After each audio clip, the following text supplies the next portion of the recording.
వేమిరెడ్డి ప్రభాకర్ రెడ్డి ఈయన గతంలో వైఎస్ఆర్ కాంగ్రెస్ పార్టీ రాజ్యసభ సభ్యుడిగా ఉన్నారు. ఆ తర్వాత ఆయన ఇప్పుడు టీడీపీలో లోక్సభ సభ్యుడు. సో అయితే ఈయనకు ఒక పదవి వరించింది. జనరల్గా ఆల్రెడీ కూటమిలోనే ఉన్నాడు, అవతల బీజేపీనే కేంద్రంలో ఉంది, వాళ్ళ ఎన్డీఏ మిత్రపక్షాలు, ఆయనకు కాకపోతే ఇంకెవరికి వస్తుంది పదవి అని అనుకోవచ్చు. కాకపోతే ఇక్కడ విషయం ఏంటి అంటే వేమిరెడ్డి ప్రభాకర్ రెడ్డికి ఈ పదవి ఇవ్వటం ఎవరిచ్చారు? స్పీకర్ ఇచ్చారు. పబ్లిక్ అండర్టేకింగ్ కమిటీలో సభ్యుడిగా స్పీకర్ ఆయన్ని నియమించడం జరిగింది. దీంట్లో లోక్సభ నుంచి 15 మంది, రాజ్యసభ నుంచి 7 సభ్యులు ఉంటారు. వాళ్ళల్లో ఒకళ్ళు వేమిరెడ్డి ప్రభాకర్ రెడ్డి. అయితే ఆయనకి పదవి వచ్చినందువల్ల వచ్చే నష్టం ఏంటి అంటే నష్టమేం లేదు. అయితే ఇక్కడ ఏం జరిగింది అంటే యాక్చువల్గా ఇదే పదవిని పబ్లిక్ అండర్టేకింగ్ కమిటీలో సభ్యత్వాన్ని ఆయన వైసీపీలో ఎంపీగా ఉన్నప్పుడే కోరుకున్నారు. అయితే ఆ విషయాన్ని పార్టీ దృష్టికి కూడా తీసుకెళ్ళాడు ఆయన.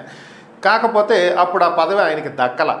దాంతో మనస్తాపానికి గురయ్యి ఆయన పదవికి రాజీనామా చేయటం, వైసీపీని వదిలేసి టీడీపీలోకి రావటం జరిగింది. అయితే ఒకానొక సమయంలో జగన్మోహన్ రెడ్డి ఢిల్లీ వెళ్ళినటువంటి సమయంలో వేమిరెడ్డి ప్రభాకర్ రెడ్డి తన మనసులో మాటని జగన్కి తెలియజేసినట్లుగా సమాచారం.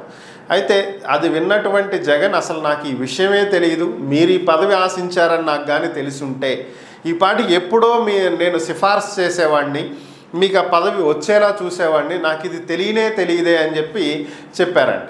సో ఇది నిజంగా ఎంత హాస్యాస్పదంగా ఉంది అంటే ఒక పార్టీ అధినేతకి ఆ పార్టీలో ఏం జరుగుతుంది అనేది కూడా తెలియట్లేదు అంటే ఆయన చుట్టూ ఉండేటువంటి వ్యక్తులు ఏ స్థాయిలో అధినేతని మభ్య పెడుతున్నారు, ఏ విషయాలు ఆయన దాకా వెళ్లకుండా ఎంత మ్యానిపులేట్ చేస్తున్నారు, అసలు వైఎస్ఆర్ కాంగ్రెస్ పార్టీలో ఏం జరుగుతుంది అనేటువంటి అంశాలు చాలా స్పష్టంగా అర్థమవుతున్నటువంటి అంశం.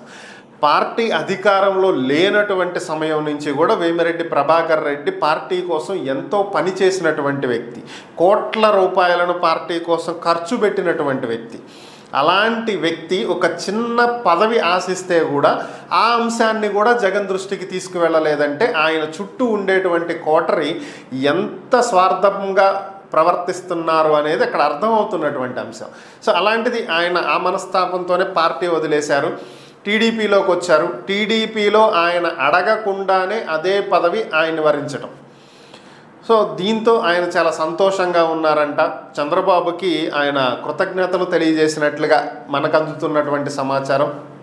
వైసీపీలో తాను ఏ పదవినైతే ఆశించారో అదే పదవిని టీడీపీలో కనీసం అడగకుండానే ఆ పదవి వచ్చేలాగా చేశారు అని చెప్పి ఆయన చంద్రబాబుకి తన కృతజ్ఞతలు తెలియజేశారు అనేది ప్రస్తుతం మనకున్నటువంటి సమాచారం. ఎప్పటికైనా జగన్ తన చుట్టూ ఏం జరుగుతుందో తెలుసుకుని దానికి తగ్గట్టుగా ప్రణాళికలు రూపొందించుకుంటే పార్టీ కోసమే కష్టపడి పనిచేసేటువంటి వాళ్ళు పార్టీని వీడకుండా పార్టీ కోసం ఇంకొంచెం బలంగా ప్రయత్నిస్తారు, పార్టీ అధికారంలోకి వస్తుంది. ఇలాగే స్వార్థపూరితంగా వ్యవహరించేటువంటి ఈ కోటరీ వ్యక్తుల్ని నమ్ముకుని జగన్ వాళ్ళు చెప్పిందే వాస్తవాలన్నట్టు వాళ్ళనే నమ్మి ముందుకు వెళితే మాత్రం భవిష్యత్తులో కూడా ఇలాంటి ప్రాబ్లమ్స్ వచ్చేటువంటి అవకాశాలు ఉంటూనే ఉంటాయి, ఏదో ఒక సమస్యల్లో ఇరుక్కుంటూనే ఉంటారు.